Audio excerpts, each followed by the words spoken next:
The first part of the Perek discusses the menorah, so you could have the picture of the menorah in front of you.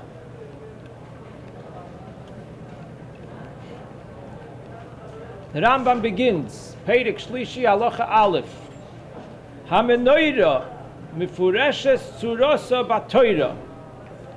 The shape of the menorah is clearly written in the Torah, in Parshas Truma. V'arbo'a giviyim u'shnei kaftoirim u'shnei prochim hoyu b'knei hamenorah. Knei hamenorah means the base of the menorah. That means the middle pole of the menorah. That's the knei hamenorah, the middle pole of the menorah. So on that middle pole, on top, there were 4 giviyim are cups, ushnei kaftoirim, those are the bowls, ushnei prochim, and the 2 like flowers. So those were on the upper part of the middle pole of the menorah. Shenemar, and this is said clearly in the Torah, uva menorah, that on the menorah itself, and that means the middle pole, arba gviyim, there are 4 cups, mishu kodim. Mishu kodim is a certain type of design, and the Rambam will say in Halacha Beis what this design is. Kaftoireha ufrocheha, and it had the bowls and the flowers. Kaftoireha.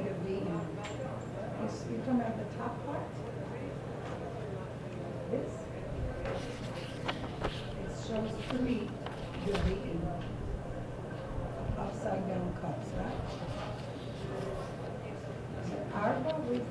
Right, so the 4th is lower down, that's true. The 4th one is lower down. Oh, you're talking about this one? Yes. On the bottom?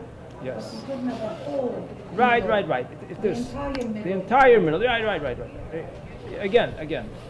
The number of the 4 cups and the 2 bowls and the 2 flowers, most of them are on top, and there's another small set on the bottom. That's right. So you have 3, 1 and 1 on top, and 1 of each in the small set on the bottom of the pole, of the center pole. Then the Rambam says, V'oid perach shlishi hoya, there was another individual flower, a 3rd one, somuch li'reicha shel menorah, close to the base of the menorah, all the way on the bottom. Shenemar ad yireicha ad pircha, until the base, until the flower. That means that there's a flower right near the base, all the way on the bottom. So it's 3 flowers altogether? That's right, 3 flowers altogether. In the middle. In the middle one, but 1 flower was by itself, all by itself. The others were together with the other types. The flower, the 3rd one, was all by itself on the bottom. Halacha Beis v'sholosh raglayim hoyu lah. The base of the menorah had 3 feet, 3 legs. U'shloisha kaftoirim acherim hoyu b'knei hamenorah. And there were 3 other balls in the middle of the center pole of the menorah. Shemeihen yoitzim sheishes hakonim. That from them, the other 6 poles come out on the sides of the menorah from those bowls that are in the center of the middle pole. Shloisha mitzad zeh, u'shloisha mitzad zeh. 3 on the right side and 3 on the left side. U'bechol kone v'kone mehen, and in all of those poles that come out on the sides, shloisha gviyim v'kafter v'ferach, 3 cups and 1 bowl and 1 flower. Now the Rambam says, v'hakoil mishukodim, all of the cups and the bowls and the flowers were designed in a way of mishukodim, which means kimoish kedim ba'asiyosam, like the shape of almonds, the way it was designed. It's like sometimes, many times you see on silver The silver has a certain design, a certain shape. Silver candlesticks or silver bechers. It's not just straight silver. It has a design, the way it's made. So all these cups and like lines, that's right. So all these cups and bowls and flowers that were gold, it had a design, like lines, a design, the shape of almonds. That was the design. That's what mishukodim means. Kemoish kedim ba'asiyosim, like the design of almonds, like the shape of almonds. That was the type of design that it was designed with, all of the cups and the bowls and the flowers. Halacha Gimel, the Rambam says, Nimtzas, it comes out that Kol HaGeviyim, the amount, the total of all the cups, Shnayim ve'esrim is 22, v'haprochem and the flowers, Tisha is 9, v'hakaftoidim achadosar, and the bowls were 11. V'kulon me'akvin zeh. All of them is a must to have. If one is missing, the whole menorah is not kosher. And that's what the Rambam says. Va'afilu chosar echad min hashnayim ve'arboim me'akev es kulon. The total, 22 cups and 9 flowers and 11 bowls is 42. And if even one of them is missing, the whole menorah is not kosher. You need every single one of them. But Halacha Dalet adds, B'amed dvorim amurim, when is this? B'she'asu hazohov. That's only if the menorah was made from gold. Then it must have the cups and the bowls and the flowers. Avol shar mine matchis, but other types of metal, if the menorah is made from other types of metal, ein oisen ba gviyim kaftoirim uprochim, then you do not make these designs, these forms and shapes of the cups and the bowls and the flowers. So this is specifically only when the menorah is of gold.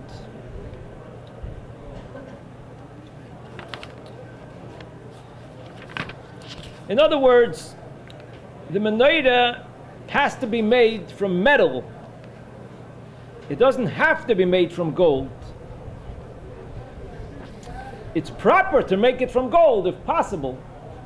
The Rambam already clarified this in Perek Aleph, Halacha Yud Ches, that the menorah and the shulchan and the mizbeach haktoides and all the klei shoris, they have to be made from metal, but all types of metal are kosher.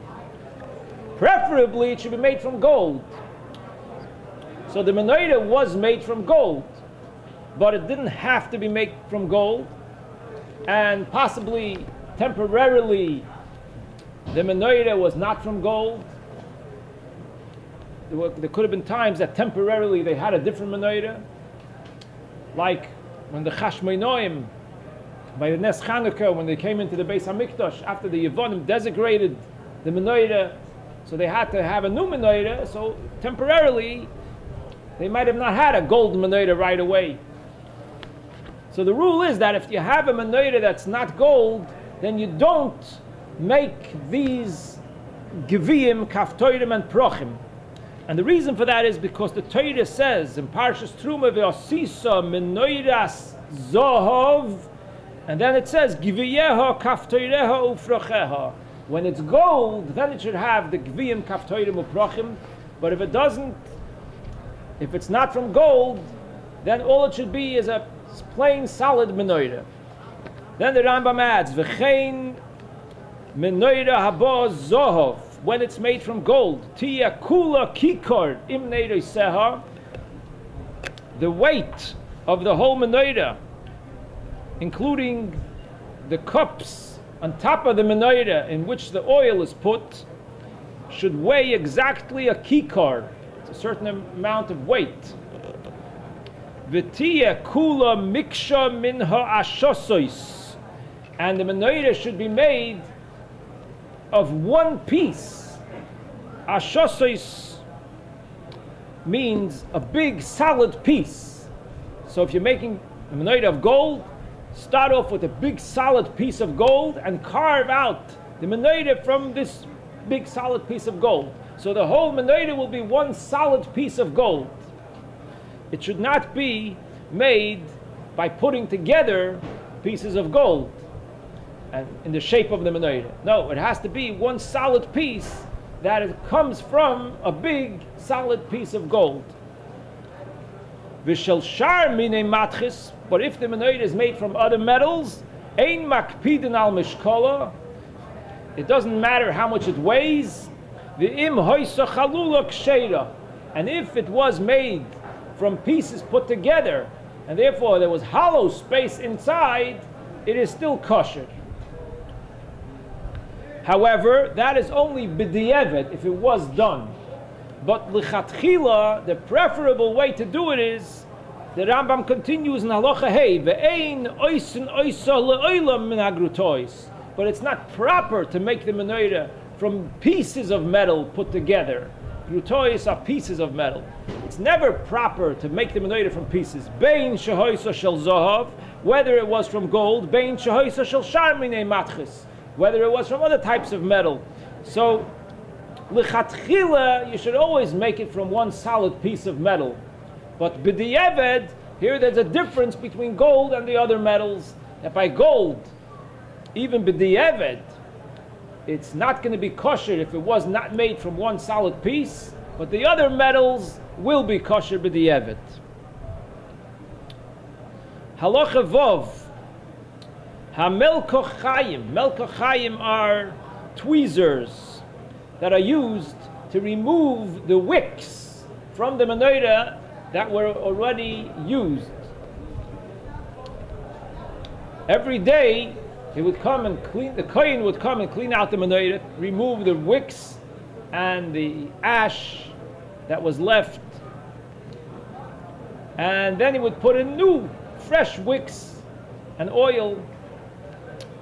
So there was kalim that were used for this. Hamelka Chaim are the tweezers, v'hamachtois are the small little pans like spoons, which they would take the ash from the wick that was in the cups of the menorah.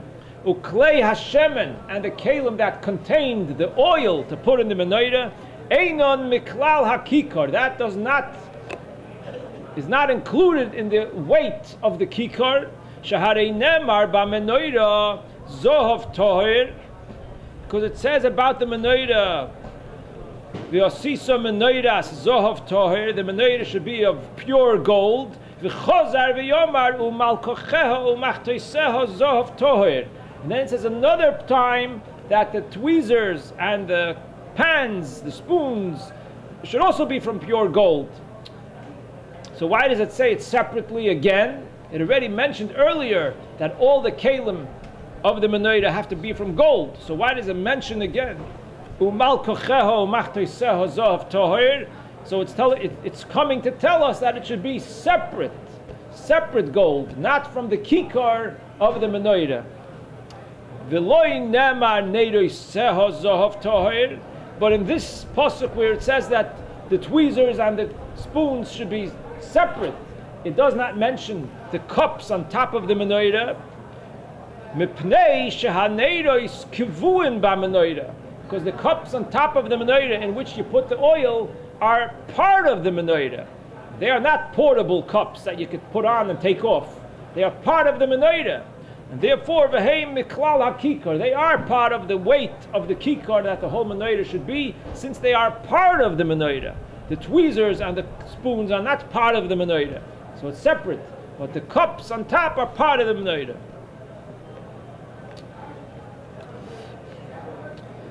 Halacha Zayin, Shivas Knei HaMenorah, the 7 sticks of the menorah. Me'akvin zeh zeh, it's a must to have all 7. If the menorah has only 6, it's not kosher. You can't light any at all, it's not the mitzvah. In order to fulfill the mitzvah, it has to have 7. V'shivas neiroseha me'akvin zeh zeh. And in order to fulfill the mitzvah, you have to light 7 candles. If they only have 6 candles, it's not the mitzvah. The mitzvah requires to light all 7 candles. Vein shehoisa shel zohav, vein shehoisa shel shar minei matchis. And this doesn't make a difference if it's made out of gold or other types of metals. V'chol haneiros kvuim bakonim. And all the cups where the oil was put into whether it's gold or not, are part of the menorah. It's not something which can be removed. It's attached and part of the menorah. Halacha ches, sheishes haneros hakvuim b'sheishes hakonim hayotzim min ha-menorah. The 6 candles on the 6 that come out of the center one of the menorah, kulon pneihem laneir ho'emtzoi she'al knei ha-menorah. All of them were facing the middle one, the middle wick that's on the central pole of the menorah. So what does the Rambam say here? That the 6 on the sides were facing the middle one. Now if you look on the picture, you don't see that the shape of the cup on top is facing, is turning, is tilted a little bit towards the middle one, because this was not in the cups of the menorah. This was only in the wicks that were in the cups. The wick that was in the cup, the wick was tilted that it should turn towards the middle. When they inserted the wick, they tilted it a little bit. They tilted it that it should face the middle. Then the Rambam says, V'zeh haneir ho'emtzoi, and the middle wick, the wick of the middle one, Ponov Kineget Kodesh HaKadoshim. That was facing the Ma'ariv side, towards the Kodesh HaKadoshim, towards the front. V'hu hanikra Neir Ma'aravi. And that's the one that's called the Neir Ma'aravi, the Neir on the Ma'ariv side. Why is it called the Neir on the Ma'ariv side? It was not closer to Ma'ariv more than the other Neiros. They were all in a straight line. The reason why it's Neir Ma'aravi is because it was tilted towards the Ma'ariv more than the other ones. The other ones were not tilted towards the Ma'ariv. They were tilted towards the center. The middle one was tilted towards the Ma'ariv. That's why it's called the Neir Ma'aravi.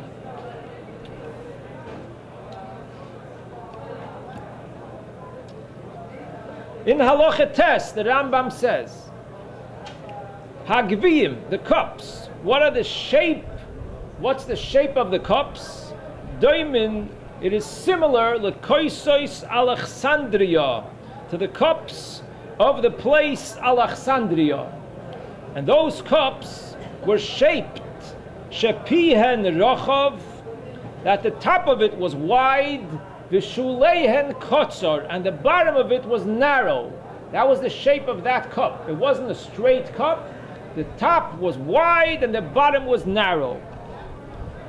V'hakaftoirim, and the balls are kimin tapuchim krusiyim, are like the shape of the apples that grow in the place of krusiyim. Shehein arukin me'at, they're not round like a ball, but they're longish. They're like oval shape. Kibeitza sheshnei rosheha kadin, like an egg that both of its ends would be round. You would have an egg and both of its ends would be round. That was the shape of the kaftoirim in the menorah, and that was the shape of these apples that came from the place of the krusiyim.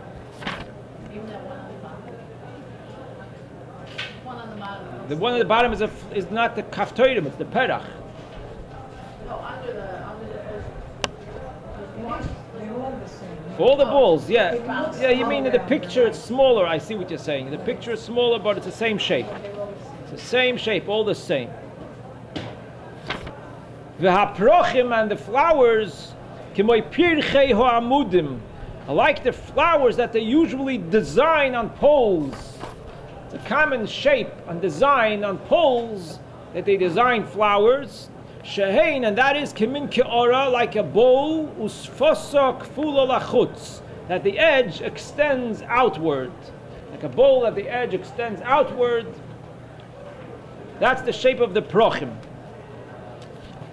Now in the menorah of the Rambam, in this shape of the menorah, which is the menorah that the Rambam drew, so here it's a very interesting thing that you see that the bechers, the cups, the way they are in the menorah is upside down. The shape of the cup was that the top was wide and the bottom was narrow. And in the menorah that the Rambam drew, you see that the cups are upside down. And the reason for this is that Rebbe explains that this is based on what the Gemara says about the windows of the Beis HaMikdash. That the windows of the Beis HaMikdash were wide on the outside and narrow on the inside. Normally, when windows are made that the light should come into the building, the shape of the windows are the opposite. That the inside is wide, that the light should come in and spread out into the house, into the room. So why were the windows shaped the opposite direction, that the inside was narrow and the outside was wide? So the reason is, this shows that the light of the menorah should come out and spread out wide in the world outside the Beis HaMikdash. The Gemara says, this is in order to show that the Eibishter does not need the light of the menorah. Why is the menorah lit in the Beis HaMikdash? Not because the Eibishter needs light in the menorah, in the Beis HaMikdash, but the point of the menorah is to show the world She'ashchina shoyre b'Yisrael, through the nes that happened in the Neir HaMa'aravi. The Neir HaMa'aravi would not go out. It would burn and burn until the end of the next day. The others would go out, and the Neir HaMa'aravi continued to burn until it was time to light the menorah again. So the point was that the light of the menorah should go out to the outside world and show that the Shechina dwells within the Yidden. So just as it is with the windows in the Beis HaMikdash regarding the menorah, the light of the menorah, so too the Rambam draws the picture of the bechers, the cups, upside down, because the reason why a cup, these cups, the top is wide, is that when you drink, it should be easier to drink from, and the liquid should come into the person's mouth easily. So that is when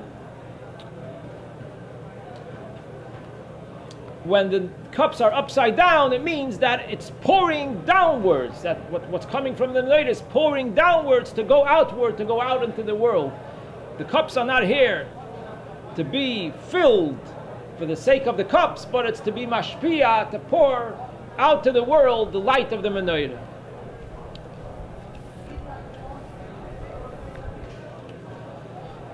Halacha Yud, the Rambam continues, Goiva ha-menorah, the height of the menorah. Hoya shmoina osar tefach. The height of the menorah was 18 tefachim. Horaglayim v'haperach, the bottom part, the base, including the bottom flower, shloisha tefachim, that's 3 tefachim. Ushnei tefachim cholok, then there's 2 tefachim empty. V'tefach shaboy gevia kafter v'ferach. Then there's 1 tefach that has 1 gevia, 1 kafter, and 1 perach. Utfachayim cholok, 2 tefachim empty. V'tefach kafter ushnei konim yoitzen mimenu. The next tefach had a kafter, a ball, and 2 poles came out of the ball to both sides of the menorah. Echod heilech v'echod heilech, one on this side and one on the other side. V'nimshochim v'oilin, and they come all the way up. Keneged goiva ha-menorah, opposite the height of the menorah. So the poles that come out from the sides of the menorah go all the way up to be even with the top of the menorah. Now here, the Rambam continues. V'tefach cholok. Next part of it was 1 empty tefach. Then v'tefach kafter ushnei konim yoitzim mimenu echad heilech ve'echad heilech v'nimshochin v'oilin keneged goiva ha-menorah. Again, 2 poles came out. V'tefach cholok, another tefach empty. V'tefach, and the 3rd tefach where there was kafter, a ball, ushnei konim yoitzim mimenu echad heilech ve'echad heilech v'nimshochin v'oilin keneged goiva ha-menorah. And again, the 2 poles came out and went all the way up, opposite the height of the menorah. Utfachayim cholok, then 2 tfachim empty, nishtayru shloisha tfachim remains 3 tfachim, shebohen shloisha gviyim kafter v'ferach, 3 cups, 1 ball and 1 flower. And then the Rambam says, V'zu hi tzurasa, and this is the shape of the menorah, and the Rambam drew a shape of a menorah, and that's what you're looking at on the papers. And here's another point that you see in the Rambam's menorah, that the poles go slanted upwards, not round like it is commonly seen in many pictures of the menorah. In many pictures of the menorah, they shape the menorah with round poles. But the Rambam made his shape slanted, not round, straight up in a slant. And Rashi in Chumash also says that the Shisha Konim Oilin Ba'alachsoin. Ba'alachsoin means slanty, not be'igul, not rounded, but slanted. And in the picture of the Rambam, this is clearly demonstrated. The Rambam obviously did this with a cheshbon. It's very well understood that if the Rambam made the shape of the menorah with the konim going up slanted but not round, that means that that's how the Rambam learned the shape of the menorah was.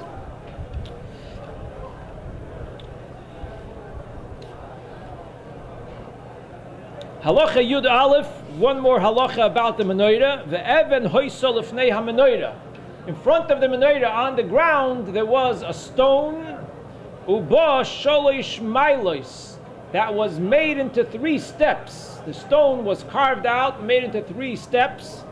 The 3rd step was the top of the stone.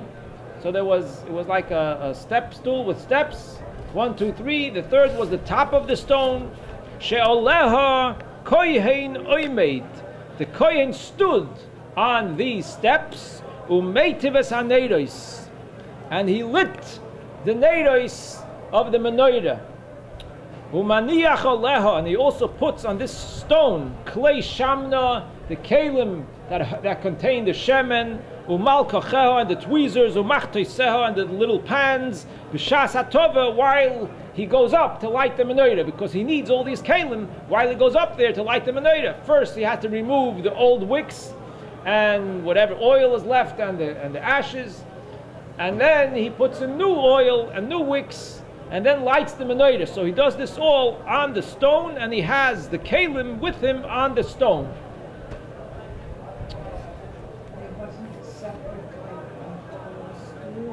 No. This was the stool, the stone in the shape. It was big. It was big. It was big. Yeah, it was big. It was big.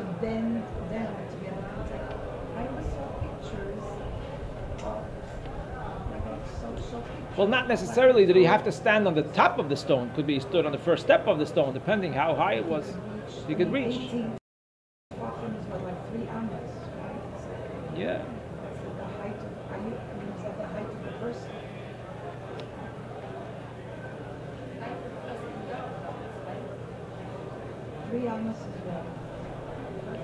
An amma is about 18 inches, about 18 inches. So 3 ammas is about 48 inches. What? No, 58 inches. 56. 56 so he didn't really need to be on the top stool to reach. Right. The chances are he didn't have to be on the top stool, so he could put the kalim on the top. He could put the kalim on the top. Yes. I wanted to know if the poles were also had the almonds in. No, not the poles. No, the shape of the almonds. No, not the poles. Only the three items that were on the poles, not the poles itself. Right.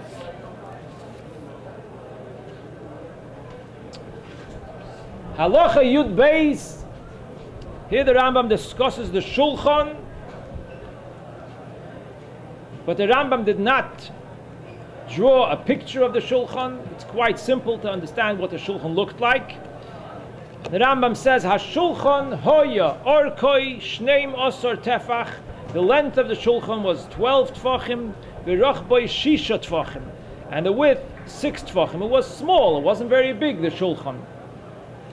V'hoya munach orkoi le'oirech habayis. The length of the shulchan was in the direction of the length of the Beis Hamikdash, v'rochboi le'roich habayis, and the width in the direction of the width of the Beis Hamikdash.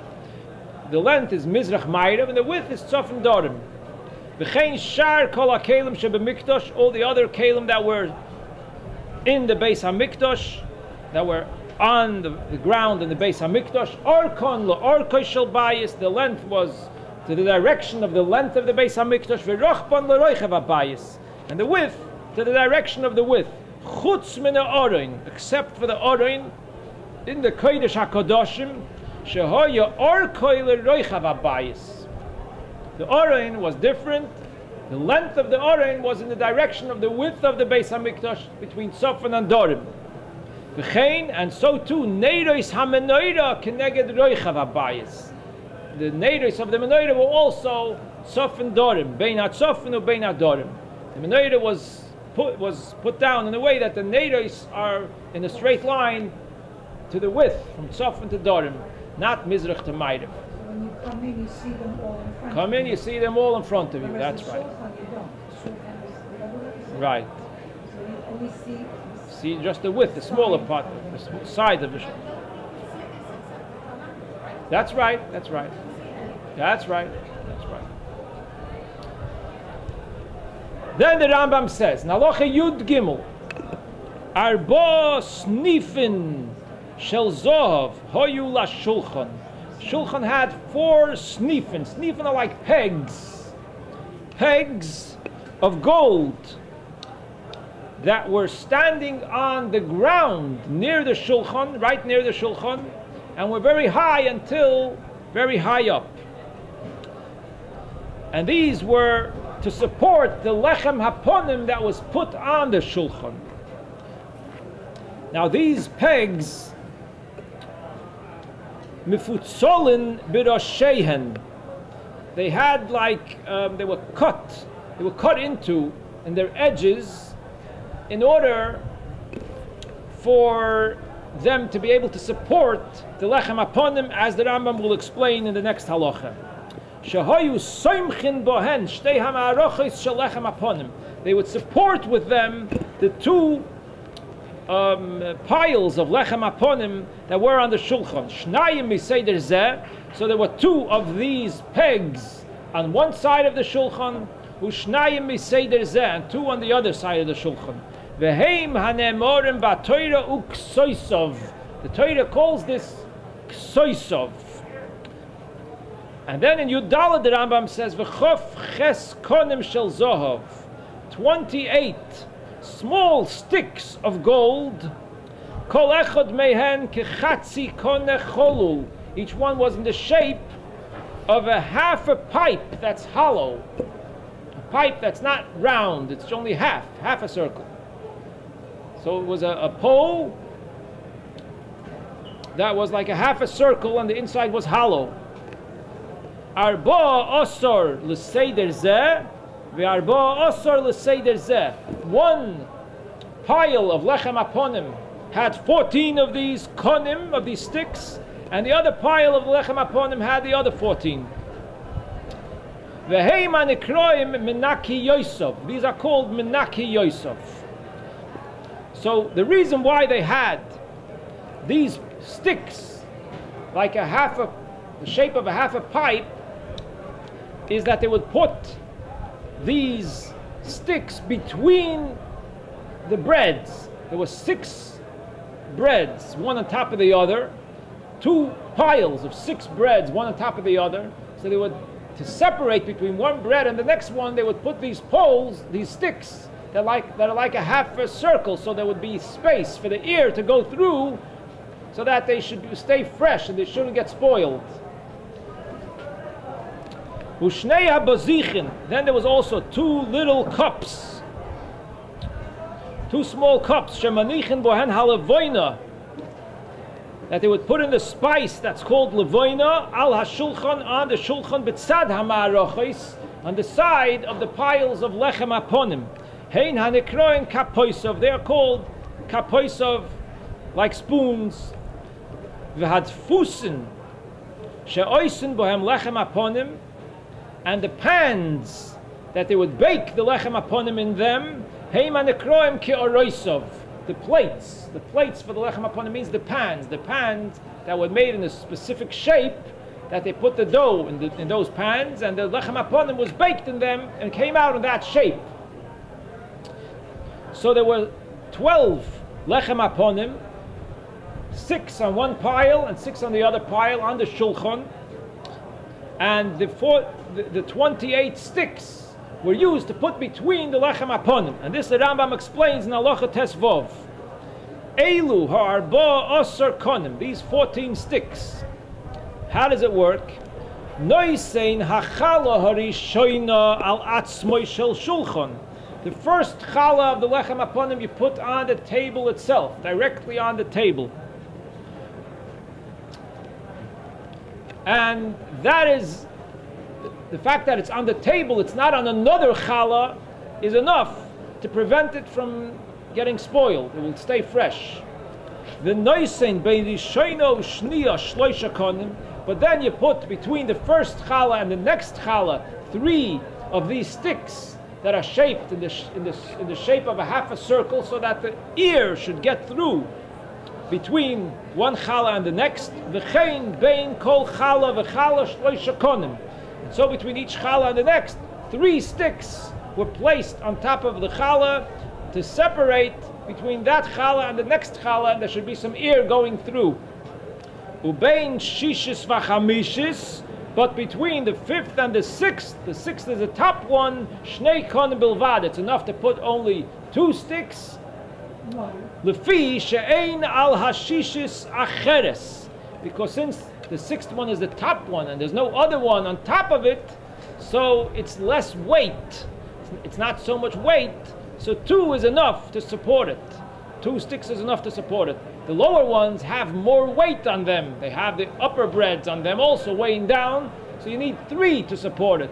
But the top one doesn't need so much support because it's the top one, there's nothing else on top of it. The container that it was baked in did not go on the shulchan. did not. No. So they took it Took it out of the in container. that shape That's right, and placed it on the shulchan. on the shulchan, and then those 3 sticks, it's just a separation. So where did the actual challah sit on those 3 sticks? Yes. Or the 3 sticks? Yes. It's like a So shelf. that's right. That's and right. those others were just like a support for the sticks. Again, so Frame. that's right. So the challah came out of the pans that they were baked in, and they were the first challah was placed on the shulchan itself, on the table. Then they put on top of this challah 3 sticks, and the next challah was placed on top of the sticks. Then another 3 sticks, and the next challah was placed on top of the sticks. So you have 2 piles of 6 challahs that are lying on sticks, and the bottom one is on the shulchan. And then here comes in the big pegs that were on the side, that came up from the bottom till the top, till very high. And these pegs had like cut in holes, that indentations, right, that supported the konim. The sticks fit into the 2 big pegs that were on the sides to support them, to give them more support. What? How many pipes do you use? 28. Second what? 28 pipes. 28 sticks, but only 2 pegs on the right side and 2 on the left side. The pegs are the long sticks on the side.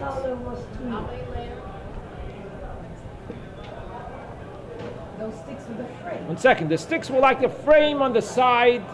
2 sticks on the side was enough to support the small sticks that were between the challahs all the way up. These 2 sticks supported them. So the first challah was 3. 3 on the side, 3 on the side, so it's 6. Yes. So 6 on the first. On top of the first one, another 6 on top of the second one, another 6 on top of the third, 18, another 6 on top of the 4th, another 6 on top of the 5th, and no, not 6 on top of the 5th, sorry, only 4 on top of the 5th. That's right, only 4 on top of the 5th. Now, the lechem aponim were not chometz. They were baked with the laws of matzah, but they were not thin matzahs like we have. It was thick. It was thick, that's right, it was thick. It was the what? It's slightly like a brick. It was like the shape like this. The shape of the container. Shape of like a square like this. Anyway, the lechem aponim was not a thin matzah. It was a challah, but it didn't rise though. In other words, it was a lot of dough, and it was thick, but it didn't rise. It was halachically matzah, but it was not thin matzahs like we have. It was thick, and therefore, Halachically, it was baked. They knew how to bake it. yes. They had to bake it Yes, quickly. yeah, it had to be baked matzah, that's right. But it wasn't baked in a matzah oven, like it wasn't burnt. It was in a container. It doesn't have to be burnt, it has to be put into the oven that bakes before 18 minutes, that's all. It's to start baking in the oven before 18 minutes. That's all.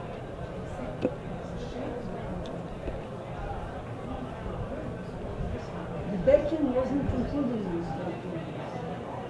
No.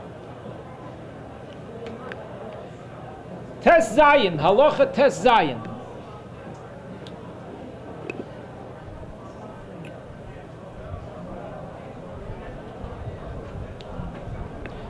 The Rambam says, Ushnei shulchonos, there were 2 more tables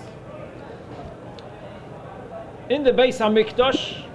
Hoyu be'ulam mi bifnim. They were inside the ulam, al Pesach habayis, near the door that goes into the kodesh. So in the ulam, near the door that goes into the kodesh, where it says the shar hagodol, near the shar hagodol that goes into the kodesh, there were 2 tables. Echad shel shayish, one was from marble. And what did they do with that table? Noisnin olav lechem haponim biknisosoi.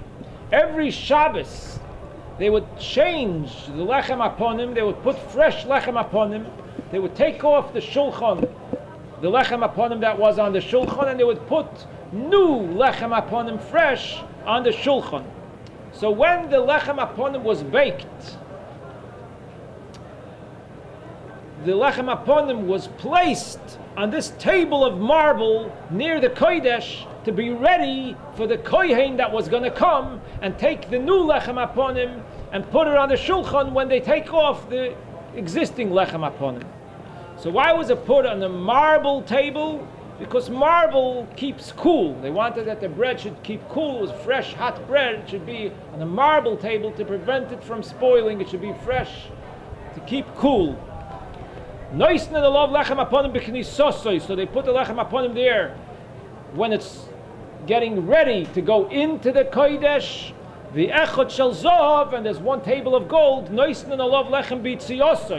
put the bread of the shulchan that was there. When they take it out, they put it down on that table of gold. Shemalin ba'kodesh v'loy moiridim. The concept of malin ba'kodesh. So the first table was marble. The second table that they put it when they come out is a higher, more choshev. It's on gold. Now, the reason why they had to put it on the table when they took it off, what did they do with the lechem haponim when they took it off? They gave it out to the koyanim. The koyanim of that mishmar, they would eat the lechem haponim. But before the koyanim could get the lechem haponim, the bozichin with the levoina have to be brought to the mizbeach. The Rambam said before that there was 2 spoons of a spice called levoina on the shulchan. So every Shabbos, it's called the bozichin. They would take those bozichin and bring the levoina onto the mizbeach. So only after they brought the levoina of the bazichin onto the mizbeach, then they can go and give out the bread to the kohanim. So when they, from the shulchan hazov, so when they, no, mizbeach hanachoshes, mizbeach hanachoshes. They put the summon on the Choshes? Yeah, levaina is on the mizbeach hanachoshes, on the outside mizbeach. And you said that the old bread went on the golden table? Yeah. And then you said mounting HaKodesh. Yeah. Which bread is the bread of the mitzvah? No. The bread, this bread was already on the marble table on its way in. On its way in, it was on the marble table. So on its way out, now you're putting it a second time on the table. So put it on a higher quality table. Put it on the golden table. The first time it goes on a marble table. Malin Bakodesh. Next time you want to put it on the table, put it on a higher level on a golden table. So which one went on the gold? The one that was already on the shulchan? One that was already on the shulchan. Or because it already was elevated, so to speak. Yes. So you want to put it on the gold. That's right. It was already elevated. It was on the shulchan of gold. So you don't want to put it lower, so you keep it on gold. You keep it on gold. Now, again, the point is that they had to put it on this table until they are maktir, the bozichin, shnei boziche levoina, and only afterwards did they take the chalas and give it out to the kohanim. The kohanim ate the lechem aponim. Halacha Yud Zayin, Mizbeach HaKtoires. In the Kodesh, there was also the Mizbeach HaKtoires, the golden Mizbeach. Hoya Meruba Amma al Amma, was a square Amma, also quite small. V'hu Nosun B'Heichol, and it was in the Heichol, in the Kodesh, Mechuvan Bein Atzofen L'Dorim, exactly in the middle, in the center, between the Tzofen side and the Dorim side, Moshuch Bein HaShulchan V'HaMenorah Lachutz. But it did not interfere between the Shulchan and the Menorah. It was pulled outward, that it should be opposite the center between the Menorah and the Shulchan. Ushloshton hoyu munochin mishlisha heichal b'lifnim. All three were in the inner third of the heichal. Keneged haparoiches, opposite the paroiches, hamavdil bein hakodesh u bein kodesh hakadoshim. The paroiches that separated between the kodesh and the kodesh hakadoshim. So this is the location of the Mizbeach HaKtoires, and it's very simple. There aren't many details about it. What? The golden Mizbeach is face south north. That means when the kohen is standing in front of it, he's standing in the direction of south and north, right? It was a square. It was square. So. But where does he stand? So what does it mean? It's south. It's south. No. It was in the middle, exactly in the middle, right, between east and west. It wasn't in the middle of north-south. It was in the middle of east-west. That's what it means. Oh, the middle of east-west. Yes. I was wondering, it's a square. What does it mean? In the middle, the location that it's put is exactly the center between east and west. But it's closer to the closer to the north, to the south north, right? Between. And then it's sorry. closer to the west. Yes. Again, the Mizbeach HaKtoires is in the center between north and south. It's closer to the west than the east. That's right. Okay, one more halacha about the kiyor. HaKiyor. The kiyor was outside in the Azorah, towards the Dorim side, and the kiyor was where the kohanim washed their hands and feet before they did the avodah. So the Rambam says, HaKiyor, this keli, the kiyor that had water, hoyu loy shneim osor dad, it had 12 faucets where the water came out to be able to wash from. Kedei sheyiyu kol ha-kohanim ha'oiskim batomid mikadshim mimenu ke'echad.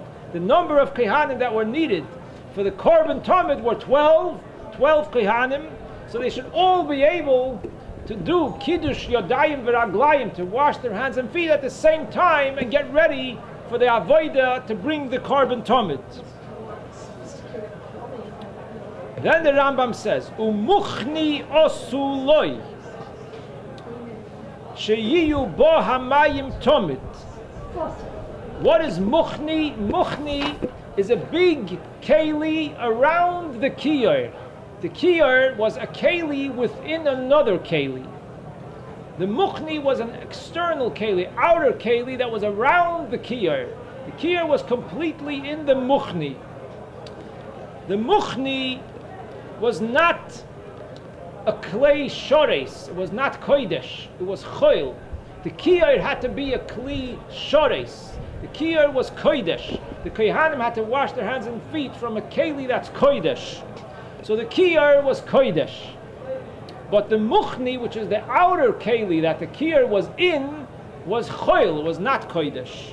And the main supply of water was in the muchni. They did not put a lot of water in the kiyar. They tried to put in the kiyar only enough, only a small amount of water, just enough that they needed for the kohanim. If they needed more, they put in some more from the muchni. They would put in a little bit of water in the kiyar, just enough to use for the kohanim, but not a lot of water. Why is that? Kedei shelo yiyu hamayim shebo nifsolin belina.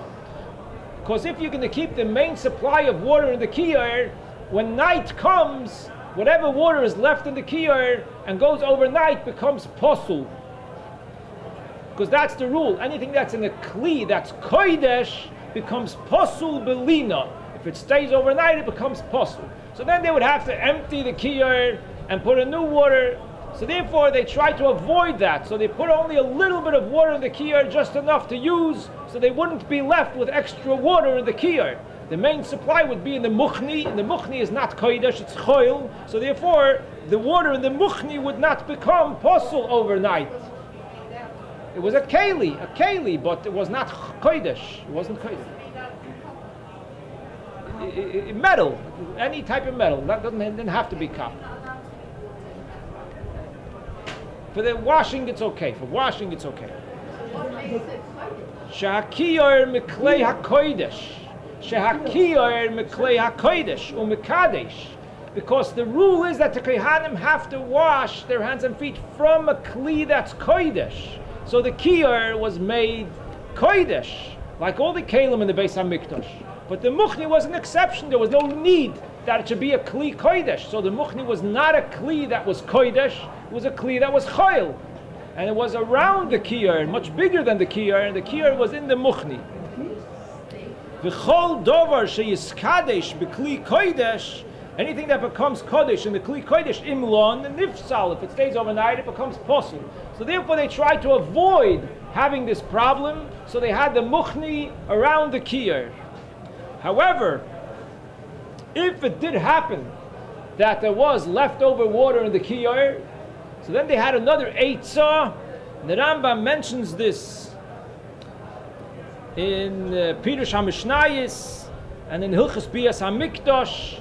The Rambam says that the kiyar had a whole pulley cycle that they were able to lower it with the muchni. The kiyar was in the muchni, so the muchni had a cycle that you were able to lower it down below the ground into a mikveh or a well that was down below the kiyar.